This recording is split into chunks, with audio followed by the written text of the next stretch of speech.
Europe 1, Daphné Burki. 10h42, il a terminé de lire normalement, s'il a bien fait son travail. Non, c'est pas fini, Daphné. Tous vos quotidiens régionaux. Et il va vous raconter les meilleures histoires. Ce sont les Voix de France de Bertrand Chameroy. Bonjour la France. Allez, on parle de quoi ce matin? Eh bien, j'aurais pu vous raconter l'histoire de cet homme qui, à Tarare, en Auvergne-Rhône-Alpes, a fait coucou aux gendarmes qui lui demandaient de s'arrêter pour un contrôle, pensant qu'ils étaient juste sympas. Un bon champion. Mais non, je vais plutôt vous parler de l'événement du mois de juin. On va la pécho. Ah oui. Stop. On se calme. L'autre événement du mois de juin, J-29 avant. Le brevet des collèges. N'en parlez pas. Le BEPC, comme l'a connu Ariel, et qui dit brevet. Absolument. Mais oui, c'est pour ça que je le dis. Au siècle dernier. Tout à fait. Bon, si, c'était au siècle dernier. Oui. Et qui dit brevet dit pas de Roland Garros ni de Coupe du Monde, mais de longues après-midi passées à réviser. Oui. Alors, comment rendre ce moment pas très agréable plus ludique? Oui, il y avait 3 U sur ma feuille.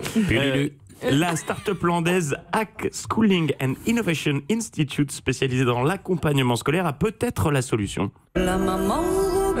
Non, on arrête avec cette chose.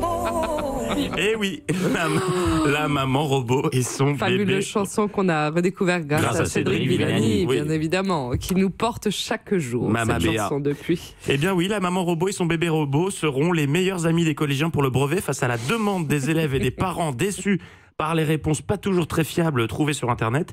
La start-up installée à Osgore vient de lancer BrevetBot, une sorte de prof numérique disponible 24 heures sur 24 qui connaît tout sur les sujets à maîtriser pour l'examen. Un outil simple, rapide, autonome et fun, selon ses créateurs. Et surtout, c'est une première en France. Alors, comment ça marche? Il suffit d'avoir un compte Facebook. Dans la barre de recherche, vous tapez BrevetBot et à partir de là, vous pouvez lui poser toutes les questions que vous voulez sur les programmes de maths, de français et d'histoire géo. C'est une plateforme qui est privée et sécurisée. Et via l'appli Google Assistant, c'est encore plus simple puisque les collégiens peuvent directement poser les questions avec leur voix. Donc, même pas la peine de taper sur le clavier. J'ai regardé la vidéo de démonstration. Ça a l'air de fonctionner parfaitement. Et les échanges entre les collégiens et le robot sont d'une drôlerie. C'est à se plier de rire. Je vous en lis un véridique. Bonjour Bot, comment vas-tu? Très bien, merci. Super. Peux-tu me parler de trigonométrie? Bien sûr, soit un triangle ABC rectangle en A, sinus ABC égale AC sur BC, côté opposé sur hypoténuse, etc., etc., etc. Alors dit comme ça fait pas rêver. C'est sûr que c'est moins marrant que d'envoyer des vidéos de chats qui tombent d'une chaise à ses amis Facebook, mais c'est l'assurance d'obtenir à n'importe quelle heure et n'importe quel jour des réponses aux questions que les collégiens se posent en période de révision. Le système a été lancé il y a 1 mois et ça marche déjà très fort. Il est utilisé par de nombreux parents, des élèves et leurs parents, qui s'en servent pour répondre aux questions de leurs enfants sur des sujets qui leur paraissent bien lointains, comme le théorème de Pythagore.